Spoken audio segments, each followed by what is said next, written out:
Bueno, pues estamos aquí con Vicente López, que es el letrado que ha llevado al Supremo el tema del revolving, cuya sentencia se ha dictado hace unos días, de 4 de mayo creo que ha causado tanto revuelo. Y bueno, para que nos saque un poco de dudas, porque al principio hemos estado un poco, hablando claro, cagados los letrados por esta sentencia, por un poco pensamos que se iba al traste todo el tema de revolving, pero bueno, luego parece ser que no. Ya hablando con Vicente estos días, ya me dijo, no, la cosa sigue igual. Y efectivamente el Supremo ayer sacó una nota de prensa, pues un poco pues certificando que todo quedaba igual. Entonces, bueno, Vicente, ¿qué me dices de tu sentencia?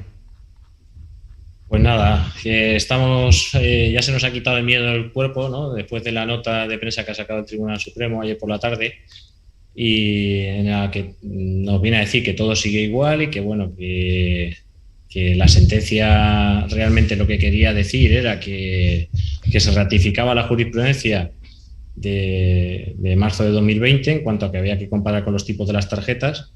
Y bueno, esto era una cuestión que entendemos todos que no se había visto alterada tampoco con la sentencia del pasado 4 de mayo, pero lo que sí quedaba un poco en el aire era la cuestión que nosotros habíamos planteado en el recurso de casación respecto a si había que comparar con los créditos al consumo en los años anteriores a 2010 o no. Uh-huh.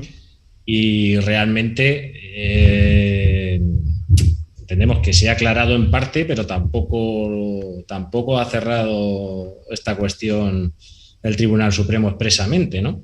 Sí, porque claro, aquí se habla un poco con el Supremo Resulta de Prensa de si bueno, se tenía que haber planteado infracción procesal en vez de casación, pero bueno, yo particularmente entiendo que la casación está bien planteada, porque de hecho aquí lo tengo en amarillo, que lo que se discutía es que la Audiencia Provincial había aplicado el interés específico de tarjetas y tú lo que defendías es que se tenía que utilizar el genérico, digamos, de crédito al consumo, porque lógicamente en aquellas fechas, 2006, no existía esa tabla específica.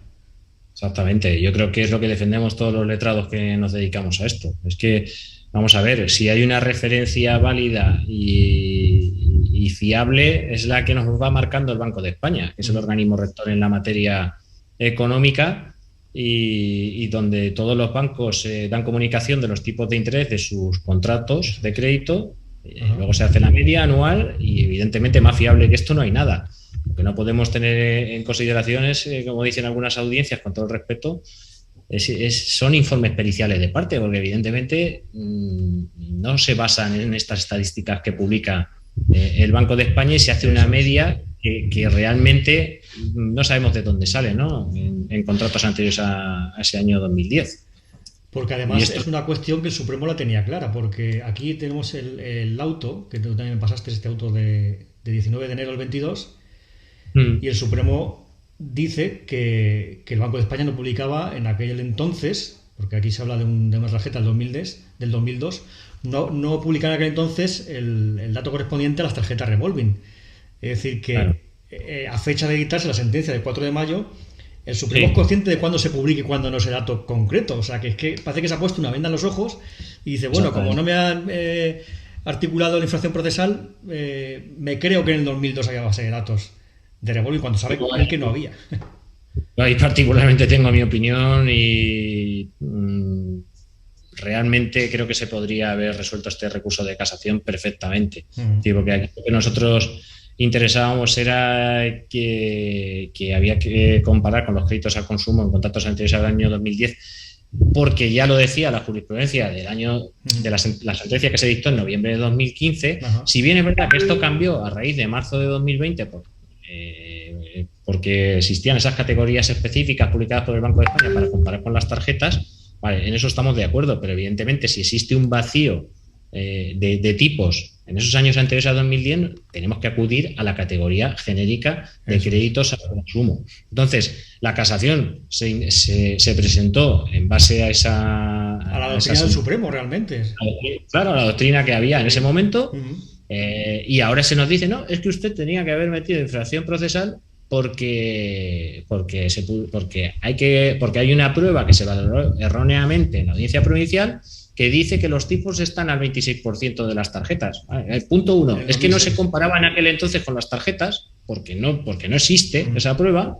Claro. Y punto dos, es que meter un recurso de infracción procesal en aquel momento por ese motivo, no, entiendo que es que ni siquiera cabía. Claro, y más conociendo las dificultades que tiene el Supremo para entrar a cambiar la prueba, ¿no? Que se ha dado como probada en el procedimiento anterior. En este caso fue la audiencia provincial. Claro, y hay otra cuestión que es el hecho de que dar por probada o por reproducida, mejor dicho, una prueba que viene mal valorada por la audiencia provincial y que es errónea porque no existía, ese 26% no existía en esos años, pues sí, no sé, entendemos que es como dar por probado que pasa un río por la ciudad de Albacete. Es decir, es un hecho notorio que no es así. Porque además es que cuando vimos la sentencia, porque tú ya me adelantaste, ya verás la sentencia que va a caer. Claro, todos nos preguntamos, ¿pero dónde está esa base de datos del Banco de España del año 2006? Y yo te pedí, digo, ¿pero qué prueba han aportado? ¿Dónde está esa base de datos? Y me pasaste la prueba, que la tengo aquí, y esa base de datos en la que se basa la audiencia provincial es esto. No sé si lo estás viendo. Esto es lo que aporta la entidad de crédito en el procedimiento. Que es del año 2015. Sí, son unos tipos que no son del año 2016.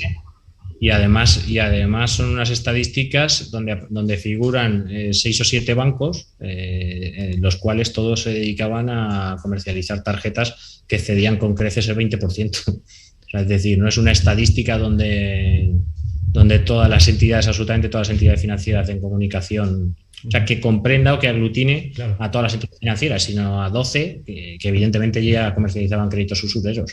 Pero aparte, es que es del cuarto trimestre de 2015, o sea, es que no tiene, o sea, estamos a 9 años de distancia del contrato que se suscribió. Que en concreto el documento que aportan del Banco de España, el único documento que hay en el procedimiento del Banco de España es este, ¿no?, que estamos viendo. Claro, el cuadro 19.4 de las tarjetas. Eso es, además de este periodo, es el que aportan ellos exactamente este periodo. Creo que... Sí. Como digo, que en la sentencia se viene a decir que no, que se ha cotejado con las estadísticas más cercanas de tarjetas. Es que eso es un hecho falso, eso no es verdad. Eso no es verdad. Claro, por eso yo entiendo que... En el hipotético supuesto, perdona, Juan Carlos, en el hipotético supuesto que fuese sí, tendríamos que haber acudido al año 2011, en cuyo caso el tipo de interés era del 20,45 y nuestro contrato es del 24,6 creo que es. Es decir, 4,5 puntos por encima. Entonces, en todo caso se debería haber dicho eso. Sí, algunas audiencias... No que la media era el 26%, porque dar por reproducido un hecho que se sabe que no es así, que es notorio que no es así porque están publicadas en la base de datos del Banco de España. Es que no aparece por ningún lado ese porcentaje. Claro. Y lo otro que comentabas, es decir, que sí que creo que se aporta en el procedimiento un artículo, ¿no?, del Centro de Estudio de Consumo que habla de diversas variables, como dices tú, que son 10 o 12 tarjetas o menos. Sí. Que además yo lo he buscado particularmente ese estudio y he hecho la media, porque claro, es decir, si hay 10 tarjetas en ese estudio, pues he sumado las 10, he dividido entre 10 y a mí me salía en aquellas fechas un 14% por ahí. O sea que la prueba efectivamente... Como digo, Juan Carlos, es que si entramos ya en ese tipo de documentación, creo que es bastante peligroso, porque eso se sale, o sea, eso dista mucho de lo que publica el Banco de España. Eso de Centro de Estudios Financieros, creo que es, sí. No sé si es un informe publicado por la Universidad de Castilla-La Mancha, que realmente no, o sea, creo que, bueno, pues es bastante parcial. Y además cuando el Supremo, yo creo que ahí tampoco da mucho margen, porque en el auto, en el que reitera su criterio, su doctrina, el auto este 19 de enero, sigue hablando de que es el Banco de España, además lo dice aquí, el Banco de España. Entonces, claro, irnos a otras cuestiones, es decir, estudios, artículos, etcétera, claro, ¿qué rigor tiene eso? Por eso insiste el Supremo en que sea el Banco de España, aunque sí que también se ha criticado, pero bueno, ahora mismo es el Supremo el que establece que es el Banco de España y sus estadísticas las que tienen que configurarse como la comparativa. Si en ese vacío de tipos que hay de 2010 para atrás vamos a entrar a comparar ya con cualquier informe, pues, yo creo que es peligroso, ¿no? Porque cada parte va a aportar el suyo con un economista que vaya a ratificarlo y a ver el juez en cuestión a qué estadísticas con qué estadísticas compara. Claro. Creo que hay que, no sé, el Banco de España lo tenemos precisamente para este tipo de asuntos. y creo que es el que tiene que poner orden en la materia. Entonces, lo que ya se dijo en su momento, si no hay estadísticas, pues que ya se ha dicho varias veces por el Banco de España, si no hay estadísticas más específicas, que no las hay, pues oye, nos vamos con la categoría que reúna más similitudes. En este caso, similitudes, pues estamos hablando de que una tarjeta revolving es un crédito al consumo, es una categoría de crédito al consumo. Efectivamente. Es tan sencillo como eso. Sí. Además, aquí también lo matiza el Tribunal Supremo, es decir, crédito al consumo.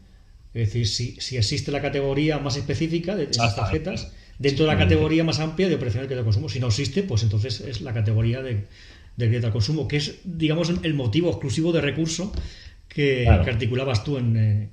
Claro, esta jurisprudencia, ¿no?, que viene desde la sentencia de noviembre de 2015, cambió en marzo de 2020 y ya el Supremo nos dijo que había que comparar con la específica de las tarjetas, y en eso estamos de acuerdo, en eso estamos completamente de acuerdo. El problema es que de ese año 2010 para atrás, pues ahí no hay. Entonces ahí hay que suplirlo de alguna manera. Pero lo que, como digo, lo que no puede ser en ningún modo es que se nos aporte, como hacen algunos bancos, no sé si hay un informe Reiner también por ahí, que evidentemente darle validez probatoria a eso. ¿Qué, perdón? Que son informes los que aportan, en los que trasladan datos de tarjetas de la misma tipología, es decir, tarjetas que ya tienen un interés abultado y usurario. Claro, lógicamente, si la comparamos con realmente con los índices con los que estamos luchando por usura, pues claro, es que no se puede comparar con eso. Entiendo que el Banco de España lo que hace al hacer sus medidas es coger todo lo que existe en el mercado. Exactamente. Bueno, es que nosotros, los letrados que nos dedicamos a defender a los consumidores, es que también podemos aportar un informe de ese tipo, porque realmente también hay y había tarjetas menos usureras. Sí, está la de la OCU, que aparece en el informe del Centro de Estudios, en el artículo, a la que estaba el 14, me parece, por ahí, en el año 2005-2006. Exactamente. Y entonces, si establecemos una comparativa con esas, es que ya digo, yo creo que se pierde rigor y se pierde seriedad en este tema, y tenemos al Banco de España, que está para estar líder, ¿no? Para este tipo de cuestiones, pues para poner un poquito de seriedad y orden en la materia. Creo que el Tribunal Supremo en la sentencia se ha quedado un poquito corto. Y debería por lo menos de haber tratado el tema un poco aunque fuera de soslayo, ¿no? Y quizás por esto se ha visto obligado a sacar posteriormente la nota de prensa. Sí. Nota de prensa que ya hablábamos tú y yo unos días antes, claro, tú me decías, no, pero si esto se queda igual realmente, es decir, no ha dicho nada nuevo, porque al principio es el miedo que teníamos, es decir, esto parece que se ha dado la vuelta, ahora no. Y de hecho, estaban lanzando las campanas al vuelo las entidades de crédito, pensando que ya tenían una nueva línea de defensa, ¿no? O un cambio. Pero realmente no, se ha quedado igual. Sí, la verdad es que sí que se nos metió el miedo en el cuerpo al principio, porque esta sentencia era un poco peligrosa en ese sentido. Y sobre todo porque los titulares que ya aparecían en la prensa, pues eran también un poquito confusos en ese sentido, ¿no? Porque había ya titulares como un 26% no es usura. Sí, en el año 2006. Claro, y realmente la gente de la calle que no entiende mucho eso y dice, bueno, ¿qué ha pasado aquí, no? Ya no hay usura, entonces. Sí, el 26 no es usurario. Claro, hombre, si te pones a leer la sentencia por encima, puede dar lugar a equívoco en ese sentido, ¿no? Porque, claro, se establece una comparativa con el 23, 24, 26% y se concluye que un contrato al 24,6 no es usurero. Y lo que es peor, además se acaba condenando en costas a mi cliente, ¿no? Es algo que tampoco se termina de entender. Porque claro, es que eso es lo que a mí me chirría. O sea, cuando tú, Tribunal Supremo, sabes que, como has dicho tú, que no es posible que un río pase por Albacete, y eso es un hecho notorio, lo sabe el Supremo, es decir, por lo menos, encima te condena a las costas. Es que es ponerse una venda en los ojos y pasar por alto algo que es imposible. Y sobre todo algún compañero me había dicho, bueno, es que a lo mejor infracción procesal, ¿no? Bueno, que infracción procesal, ahora como dice el Supremo ha tenido que salir por algún sitio, ¿no? Y hay otra cuestión ahí en el aire, es decir, no sé, la casación se estaba tramitando por algún motivo. Si se estaba tramitando porque cabía casación, ¿no? Podía casar con la sentencia de noviembre del 15 y con otro tipo de sentencias que entendía y que sigue entendiendo, y estoy seguro que seguirá entendiendo, porque esto no va a cambiar, que de 2010 para atrás hay que comparar con una categoría genérica que es la de créditos al consumo. Entonces, yo creo que sí, eso sí era susceptible de casación. Claro, porque admitir la casación para esto, pues decir, para eso no me admitan la casación, ¿no? Para decirme lo que me has dicho. Exactamente. Ya. Si hubiéramos interpuesto infracción procesal, entonces nos cargamos el error en la valoración de la prueba de la audiencia. ¿Y qué hubiera ocurrido? Es que... Ya. Porque si no casamos sentencia. No lo sabemos. Lo sabemos. De cualquier forma, también has pedido una aclaración, ¿no? Me parece, a la sentencia, ¿no? En el sentido ese, ¿no? De qué estadísticas son esas del Banco de España del año 2006. Exactamente. Nosotros hay un recurso, una aclaración o complemento de sentencia en base al 214, interesada a los 3 o 4 días de la sentencia. Se nos está tramitando porque se ha dictado una diligencia y demás, y vamos a ver, me imagino que se puede llegar a dictar en los mismos términos o parecidos a la nota de prensa, ¿no? La de prensa. Realmente sería lo suyo, ¿no? Porque lo que hemos planteado es eso, ese 26% no... O sea que, bueno, el Tribunal Supremo ahí lo tiene fácil, supongo que dirá que es una prueba que viene... Claro, que no puede tocar, que viene ya así de la audiencia provincial. La realidad es que este asunto también tenía sus peculiaridades y venía ya un poco enrevesado de la instancia, porque es curioso, la verdad. Era un monitorio que se interpuso contra mi cliente y por parte de Estrellas Receivables, y en un primer momento, si no recuerdo mal, se dictó una resolución que entendía que ya era abusivo el tipo de interés, y entonces el juez de primera instancia, en ese sentido, es un criterio muy respetable, entendía que era cosa juzgada. Luego la audiencia provincial entendió que no era cosa juzgada el tema de los intereses y sí que entró a valorar sobre la usura. Y ahí fue cuando ya pues dio veracidad a la prueba que había aportado la parte contraria, y que, como digo, no tiene absolutamente nada que ver, es el 26%. O sea, no es es falso, es absolutamente falso que hubiera un 26% de media en el año de la contratación. O sea, que la valoración de la prueba es exclusivamente de la audiencia provincial, en este caso. Entiendo que sí. Porque aparte esa documentación se aportó como más documental en el acto de la audiencia previa. Y el juez de instancia, como digo, como entendió que era cosa juzgada el tema de los intereses, no entró ahí. Entró la audiencia provincial directamente. Y ahí es donde está la cuestión. En fin, bueno, al final lo bueno de esto es que, entre comillas, es que la cosa sigue igual y seguimos en la lucha. Sí, igual que estábamos antes. A ver, mejor dicho, nuestros clientes respiran un poco aliviados, porque realmente, aparte, esto podría haber afectado a los contratos más antiguos, que son los que la gente lleva pagando una cantidad más alta. Y además no se puede vincular, y es un problema gordo, porque estamos ante cantidades que ahogan a las familias. Hablamos a veces de préstamos hipotecarios, de cláusulas suelo y demás, pero es que el tema de las revolving es un problema gordo, que, como digo, hay gente que ha hecho disposiciones muy altas, que vienen ya de muy atrás, y tiene cuotas de 300 euros, por ejemplo. Sí. De cualquier forma, si el Supremo llega a entender, como queríamos al principio, que ese 26% no es usurario en el año 2006, eso se hubiera cargado también las tarjetas más recientes, porque claro, ahora que sí que estamos en el 2020 y algo, entonces ahí ya apaga y vámonos. Imagínate. Pues nada, Vicente, pues muchas gracias. Ya está todo claro, y bueno, a ver esa aclaración, hay curiosidad también por ver esa aclaración, a ver en qué sentido es. Si se moja el Supremo o simplemente hace un cortapega de su nota de prensa. Sí, bueno, la nota de prensa, la verdad es que es bastante buena, yo lo doy por válido. Lo único que con el tema de la infracción procesal no lo comparto. Lo demás me parece bien que se continúe con la jurisprudencia, lógicamente, con la jurisprudencia de marzo del 20, porque evidentemente todo lo que sobrepasa el 20% es que salta a la vista que es usurero. Eso no cabe duda. Sí. Bueno, pues nada, Vicente, muchas gracias por las explicaciones, está todo clarísimo. Estamos respirando tranquilos. Y bueno, vamos a esperar que el Supremo se aleje un poco de las sentencias, que se quede tranquilo y que nos deje trabajar. Muy bien. Bueno, Vicente, luego. un abrazo. Gracias, Juan Carlos.